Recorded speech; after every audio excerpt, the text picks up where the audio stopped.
कौन क्या कर रहा है। और ऐ ईमान वालों, अपनी आवाज़ों को रसूल की आवाज़ से बुलंद मत करना।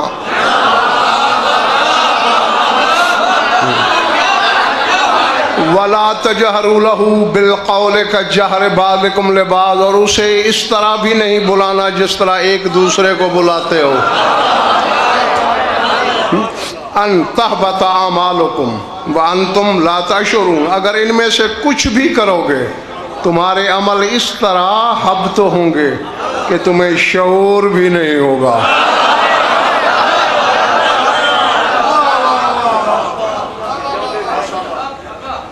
पिछले माले वालों मेरी तरफ, हाँ।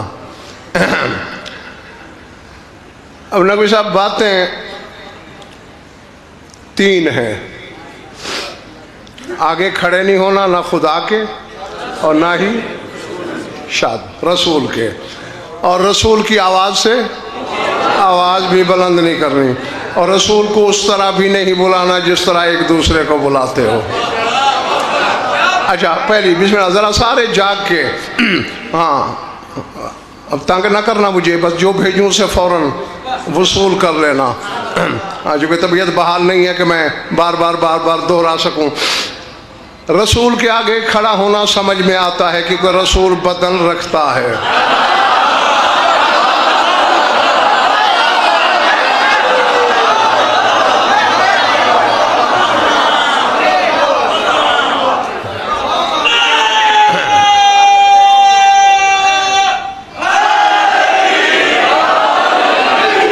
ठीक है ना इधर वालों, ये बात तो शिराज साहब ख्वाजा कौसर समझ में आती है क्योंकि रसूल जिस्म रखता है, दिखाई भी देता है। जो उसके आगे खड़ा हो गया तो वो अली शाह जी मारा गया।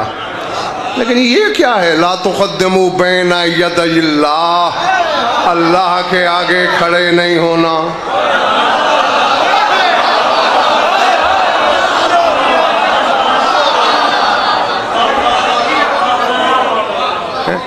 आयत है, मजबूरी है दोस्तों, रिवायत तो है नहीं कि कह दूं कि रिवायत झूठी होगी, कमज़ोर होगी। अब आयत को कमज़ोर कौन कह सकता है, हैं? सोचने से पहले अब अच्छा 3 दफ़ा बंदा काफिर हो जाता है। अब ला तुक़द्दिमू बैना यदैल्लाह, अल्लाह के आगे खड़े नहीं होना। क्या अल्लाह बदन रखता है?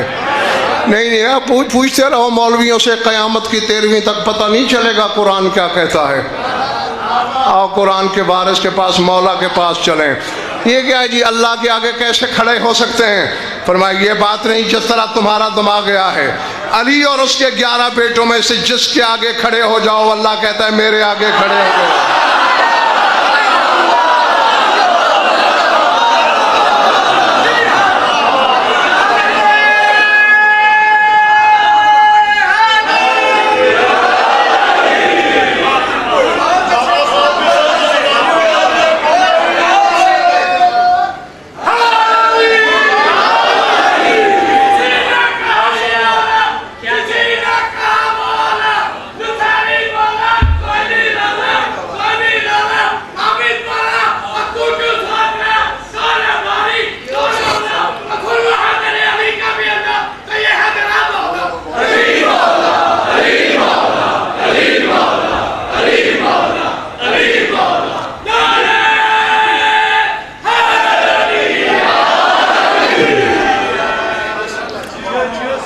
इधर महल्ले वालों, मेरी नकाहत और बीमारी में भी आवाज़ देखिए और अपने नारे की भी। ये अल्लाह तो नारा ठीक लगा रहा है, तुम्हारा नारा मुतमईन कर रहे हो।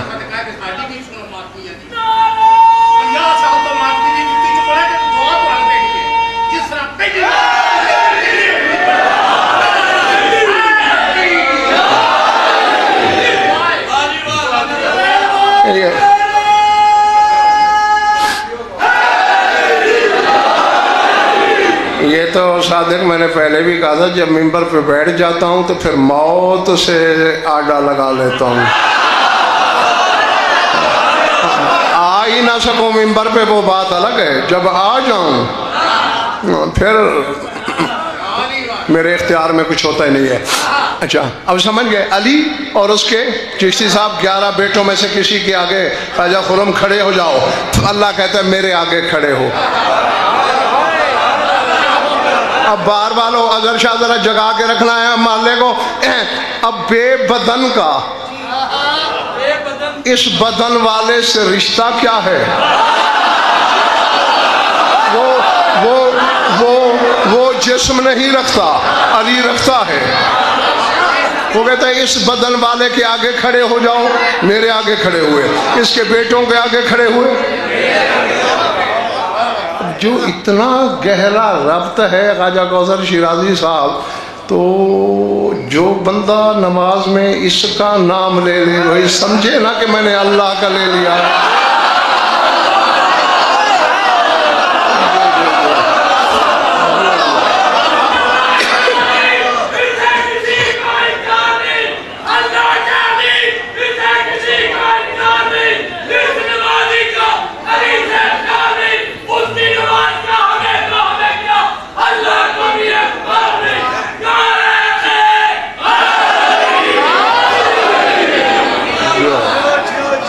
अच्छा, मान लिया ईमान है हमारा, मेरा तो है, तुम्हारा भी है ना। जो अली बादशाह के आगे खड़ा हुआ समझो अल्लाह के आगे खड़ा हुआ, ठीक है। लेकिन अब मेरी परेशानी है, वो ज़रा दूर करनी है। क्या? अली के आगे ना कोई साहब खड़ा होना ऐसे है जैसे अल्लाह के आगे खड़ा होना।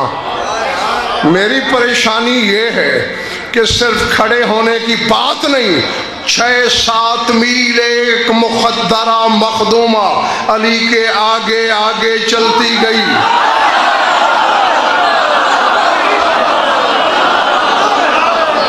आप पता नहीं मैंने क्या कहा है, तुम्हारे सरों से गुजर गया है ना। कोई मैदान है,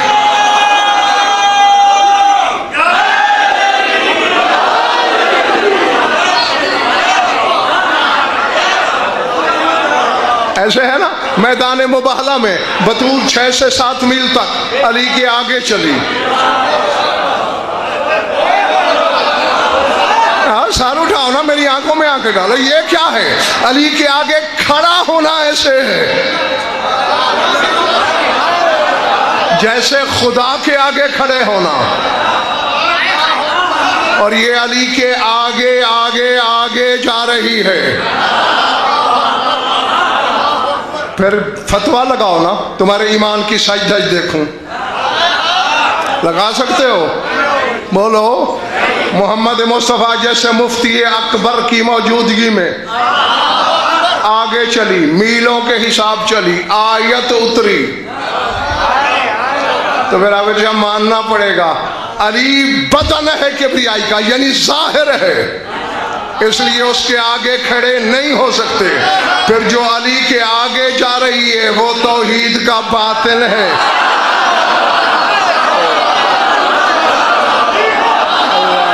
जो जो जो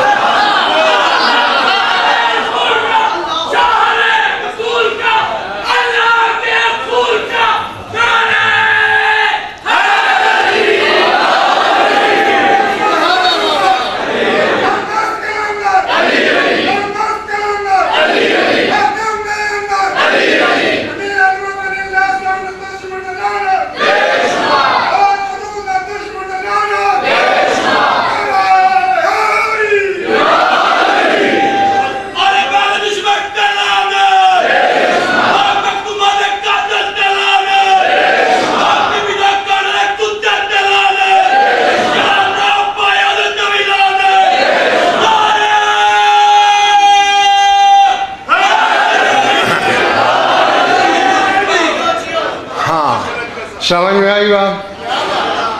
फिर ये तौहीद का बातिन है। अच्छा, ये पहला हिस्सा था। दूसरा क्या था? वला तरफाउ अस्वातकुम फौका सौतिन नबी, नबी की आवाज़ से आवाज़ बुलंद ना करना। एक मसला समझाओ मुझे। क्या साहब, इसकी आवाज़ पे तो आवाज़ बुलंद नहीं कर सकते, इसके बदन पे बदन बुलंद हो सकता है?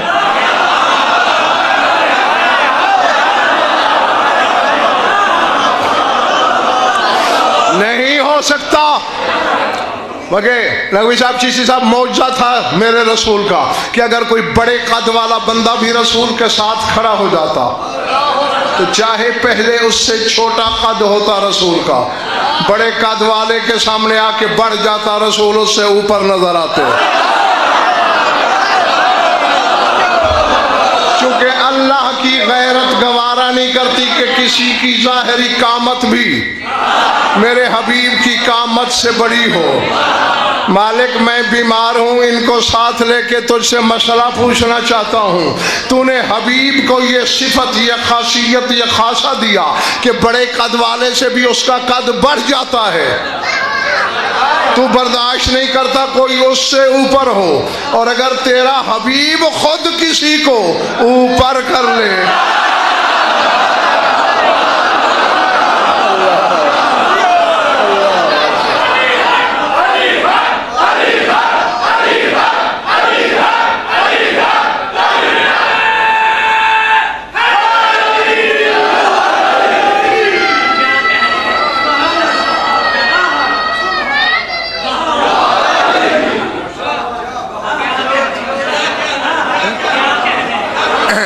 किया, खुद रसूल ने उठाया किसी को? बोलो ना यार पिछले मल्ले वाला। अच्छा किसको? अली को? क्यों बच्चों? बड़ी मशहूर बात है, बच्चे भी जानते हैं। अली को उठाया। अब यहाँ नकवी साहब वो आईन, वो उसूल कहाँ गया?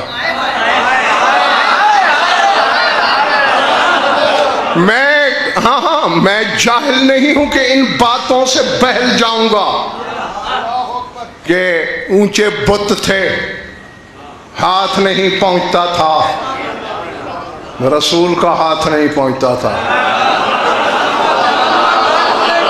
जिसका इशारा फला के चहारों पे चांद को दो लख्त कर दे,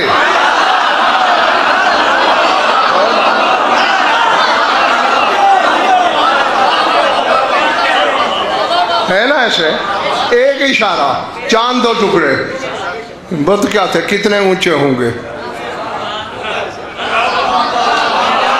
हैं? और फिर चलें जी, अगर किसी को उठाना ही था तो अली को कहते मुझे उठा, और मैं उन जाहिलों में से भी नहीं हूं जो ये कहें कि माज़अल्लाह अली में ताकत नहीं थी रसूल को उठाने की। ला हौल वला कुव्वत इल्ला बिल्लाह। आकन के नाखुन लो, रसूल सवारियों पे सवार होता था, अली नहीं उठा सकता था रसूल। कहे तो मैं दुआ मांग लूं, बस हाजिरी तो हो गई है। घोड़ों पे सवार नहीं होता?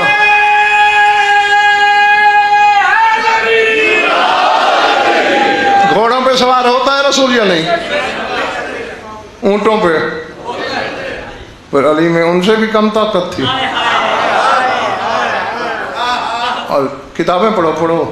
ऐसे भी अली शाह जी, अली ने खुद पेशकश की थी कि मैं झुकता हूं, आप सवार हो जाएं, या रसूलुल्लाह इस हद मन कभी आप मेरे कंधे पे सवार हो जाएं। और मसलहतन रसूल ने पांव उठा भी लिया था। अभी रसूल का कदम तुराब और दोष अबू तुराब के दरमियान था कि जिब्रील ने वही पांव पकड़ लिया।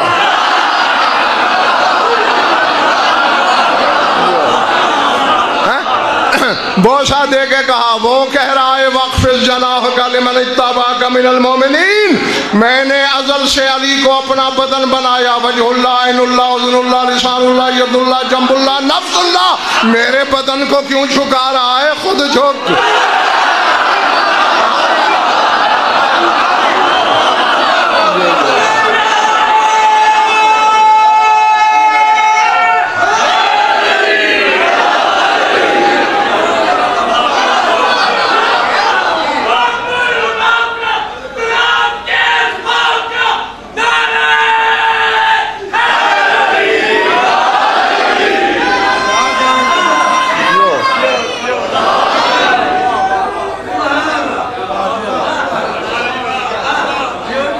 पल्ले पड़ी बात। अच्छा फिर ये लफ्ज़ भी नबी साहब बड़े शौर आफाक भरी पड़ी हैं किताबें कि रसूल ने पूछा भी, या अली ऐना वसलता, या अली जब सवार हो गए कहाँ पहुँचे हो? फरमाया आसमानों पे रखी हुई चीज़ उठा सकता हूँ। सर उठाओ, सर उठाओ। हाँ, तकलीफ के बावजूद भी जब मैं मिंबर पे चला आया हूँ तो अपनी कौम को ये पैगाम देने के लिए कि ये दर हकीकत विलायत इलाहिया के सिलसिलाए तूलिया की। हाँ, अब जैसे गदीर पर शिराजी साहब अमलन प्रोग्राम था हाथ पकड़ के दिखाने का, ये विलायत इलाहिया के सिलसिला तूलिया को यहाँ बिठा के कंधों पे उठा के ये सवाल करके कि कहाँ पहुंचे हो। जमाने को बताना चाह रहा था रसूल, मैं आखिरी नबी हूं, मेरे बाद नबूवत खत्म, अब विलायत का सिलसिला तूलिया शुरू। जमीन तो क्या, अर्श के माबैन भी अब सिवाय अली के दूसरा नहीं आ सकता।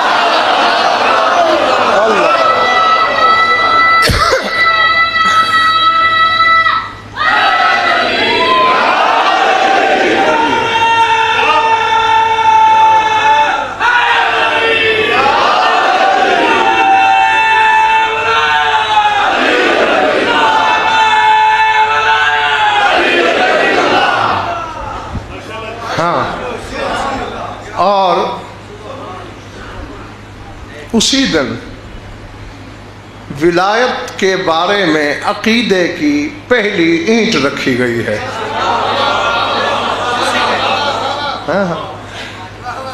असल में हमारे अपने नकाइस हैं जिनका गलत सिला मिलता है हमें। हम विलायत में डंडी न मारे ना। तकदीर चीज़ क्या है? हमारे पास हाजिरी के लिए आ सकती है। सब यह है कि हमसे डंडी लग जाती है। हाँ, हम विलायत में डंडी मार लेते हैं। सर उठाओ। सलमान ने आकर इसी हालत में पूछा था, किसी को तौफीक ही नहीं हुई। यारी कैफाश बात है, अपने आप को कैसे महसूस कर रहे हो?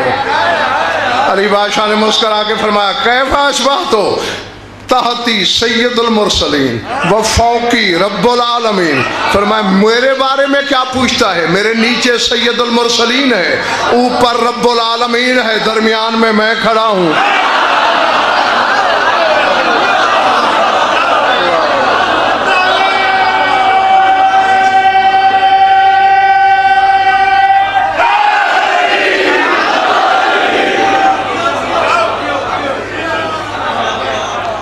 समझ में आ गई? बस विलायत को इस मकाम पर रख कर बस अपनाए रहो। दो जगह कुरान में ख़ाजा कौसर अल्लाह ने इरशाद फरमाया है, इन्नल्लज़ीना क़ालू रब्बुनल्लाहु सुम्मा इस्तक़ामू फ़ला ख़ौफ़ुन अलैहिम वला हुम यहज़नून। हाँ, ये सूरह अहकाफ से आयत पढ़ी है नकवी साहब मैंने। अल्लाह कहते हैं जिन्होंने कह दिया कि हमारा रब अल्लाह है और फिर इस पे साबित कदम रहे, उनके लिए ना खौफ है ना हुज़्न। तेरे मौला सादिक से पूछा गया ये इस्तकामत क्या है? 3 तफसीरें इसकी मिलती हैं अली शाह जी, मैं तीनों अज़र शाह बता रहा हूँ। एक तफसीर में है अम्मा अंतुम अलैह, मौला के किसी हुक्मदार ने पूछा ये इस्तकामत क्या है? मुस्कुरा फरमाया ये वही चीज़ है जिस पर तुम लोग कायम हो।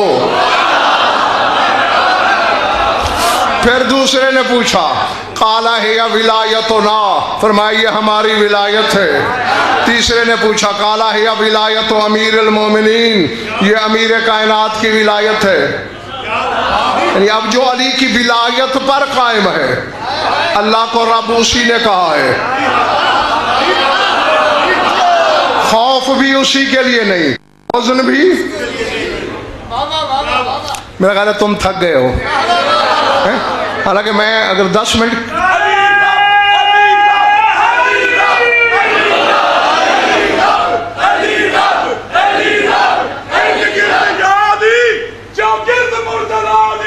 सारे मोहम्मदों में जाकर रब दी